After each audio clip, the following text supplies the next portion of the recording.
Hi friends, నేను మీ సీతామహాలక్ష్మి. ఈనాటి కథలకి స్వాగతం. ఈరోజు మనం ఉపాయశాలి అనే చందమామ కథని చెప్పుకుందాం. అనంగా అనంగా ఒక ఊళ్ళో ఒక పేద బ్రాహ్మణుడు ఉండేవాడు. అతను కుటుంబాన్ని పోషించటానికి చాలా కష్టపడుతుండేవాడు. ఈ కష్టాలు భరించలేక చివరకు చచ్చిపోదామనుకున్నాడు. ఈ సంగతి ఆయన భార్య కనిపెట్టి, ఏమండి, నూరేళ్లు బ్రతకాల్సిన ఈ ప్రాణాన్ని చేతులారా తీసుకోవటం తెలివి తక్కువ పని కాదా? కాబట్టి పక్క ఊళ్ళో ఉన్న రాజుగారిని ఆశ్రయించండి. ఆయన తప్పక మనకు సహాయం చేస్తాడు అని అంది. దాంతో ఆయన గంపంత మొహం చేసుకుని రాజుగారి ఆస్థానానికెళ్ళి ఆయన్ను రోజూ దీవించి వస్తూ ఉండేవాడు. కానీ రాజుగారిని తనకు ఫలానాది కావాలని అడిగేవాడు కాదు. తనను ఏమీ కోరకుండా రోజూ వచ్చి దీవించిపోవటం రాజుగారికి ఆశ్చర్యం కలిగించింది. ఒకరోజు మామూలుగా వచ్చి దీవించిపోతుంటే రాజుగారు బ్రాహ్మణ్ణి పిలిచి, మీరు ప్రతిరోజు మా ఆస్థానానికొచ్చి మమ్ము ఆశీర్వదించి ఏమీ కోరకుండా ఉట్టినే వెళ్ళిపోతున్నారు. ఎందువల్ల? అన్నాడు. అప్పుడు బ్రాహ్మణుడు, అయ్యా, నేను మిక్కిలి పేదరికం చేత బాధపడుతున్నాను. కుటుంబ పోషణ జరక్క ఈ ఊరు వచ్చాను అన్నాడు. అయితే నీకేమి కావాలో అడుగు అన్నాడు రాజుగారు. ప్రభువులు నాకేమీ ఇవ్వనక్కరలేదు. ఒక్క కోరిక మాత్రం ఉంది. ఆగ్రహం చెందకున్న దేవరవారికి విన్నవించుకుంటాను అన్నాడు బ్రాహ్మడు. నీకు కావలసిన కోరిక కోరుకో, నేను నెరవేరుస్తాను అన్నాడు రాజుగారు. మహారాజా, మీరు రాజకీయ ధురంధరులు. మీకు ఏదైనా సలహా కావలసినప్పుడు నా వైపు చూడండి. అప్పుడు మీ చెవి దగ్గర నా నోరు పెట్టి వెళ్ళిపోతాను అన్నాడు బ్రాహ్మడు.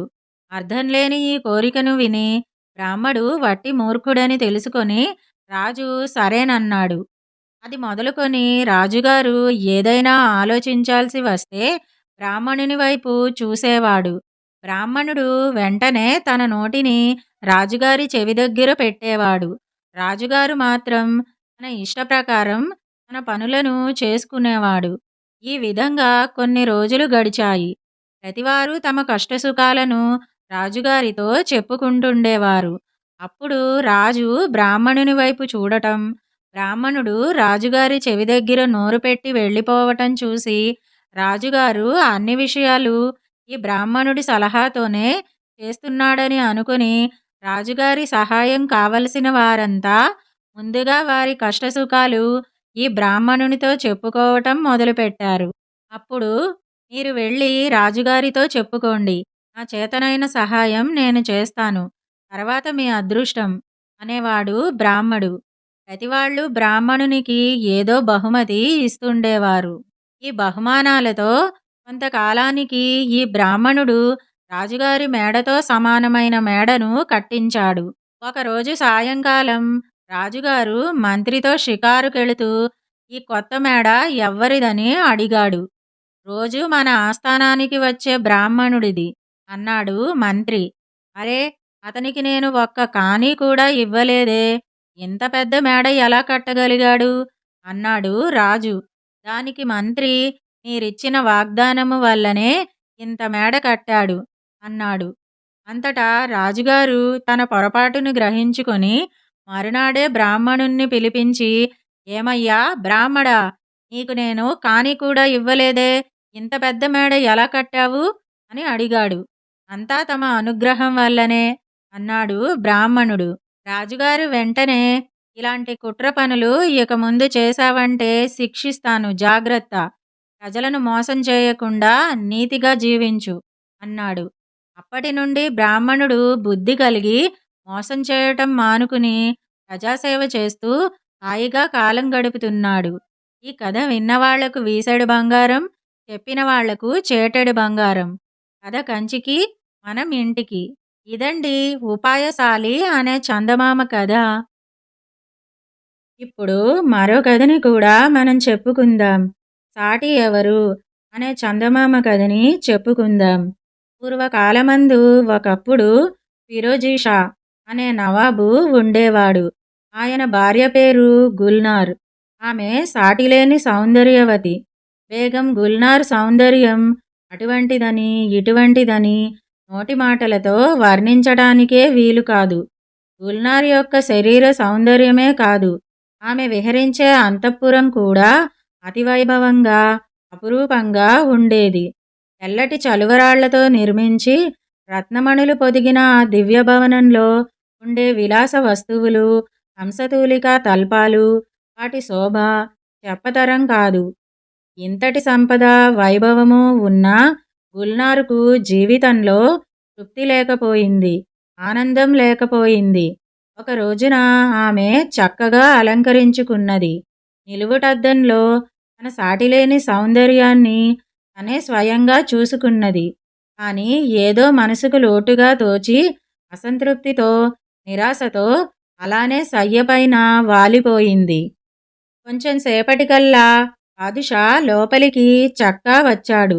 బేగంను విచారకారణం అడిగాడు. గుల్నార్, ఎందుకీ బెంగ? ఏదైనా సరే కోరుకో, తీర్చటం నా వంతు అన్నాడు. భర్త ఇలా అభయం ఇయ్యటంతో ఆమె మెల్లగా, అయితే నన్ను పోలిన సుందరిని మీరెన్నడైనా చూసి ఉన్నారా అని అడిగింది.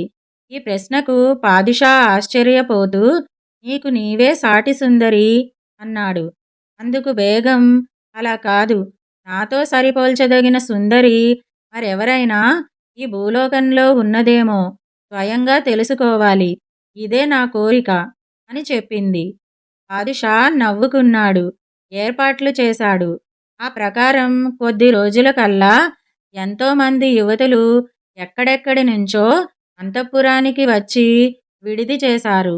వారందరూ స్వర్గలోకంలోని యక్ష, కిన్నెర, గంధర్వులను, దేవతలను, అప్సరసలను మించిన గొప్ప సౌందర్యంతో ప్రకాశిస్తూ ఉన్నారు.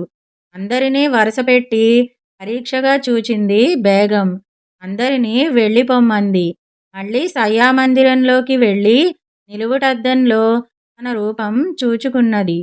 చిరునవ్వు నవ్వుతూ, 1,00,000 మంది దేవతలు రాని నా అందానికి ఎవ్వరూ సాటిరారు అంటూ తనలో తాను అనుకొని ఒక విధమైన తృప్తి పొందింది. అయితే ఆ తృప్తి అయినా ఎంతో కాలం నిలవలేదు. మళ్ళీ కొన్నాళ్లకే మునుపటిలాగా విచారం ముంచుకు వచ్చింది. ఆమె విచారం తొలగించలేకపోయాడు పాదుషా. తలో వసంతకాలం వచ్చింది. మొగ్గలు విడిచినాయి. వాటి చుట్టూ గండు తుమ్మెదలు జుమ్మని ధ్వని చేయసాగినాయి. ఉద్యానవనంలో కోకిలలు, బుల్బుల్ పిట్టలు మంగళగానం చేస్తున్నాయి. బేగం గుల్నార్కు ఇటువంటి శుభ సమయమందు స్త్రీ శిశువు కలిగింది. శిశువును బేగం ఎదుట పెట్టారు చెలికత్తెలు. ఇప్పుడు మళ్ళీ బేగం భర్తను పిలిపించింది. ఇప్పుడు తీరింది నా కోరిక. నాకు సాటి అయిన సుందరి ఈనాటికి కనిపించింది. నా హృదయం తేలిక పడింది. నా అందానికి సాటి అయినది ఈ లోకంలో ఈ పాప ఒక్కతే అంటూ శిశువును చేరదీసుకొని తనివితీరా ముద్దులు పెట్టుకున్నది. ఇదండి సాటి ఎవరు అనే కథ. ఈ 2 కథలు గనుక మీకు నచ్చినట్టయితే లైక్, షేర్, కామెంట్ చేయండి. మరిన్ని మంచి కథల కోసం మా ఛానల్ను సబ్స్క్రైబ్ చేసుకోండి. మళ్ళీ మరొక మంచి కథతో కలుసుకుందాం. అంతవరకు వింటూనే ఉండండి ఈనాటి కథలు.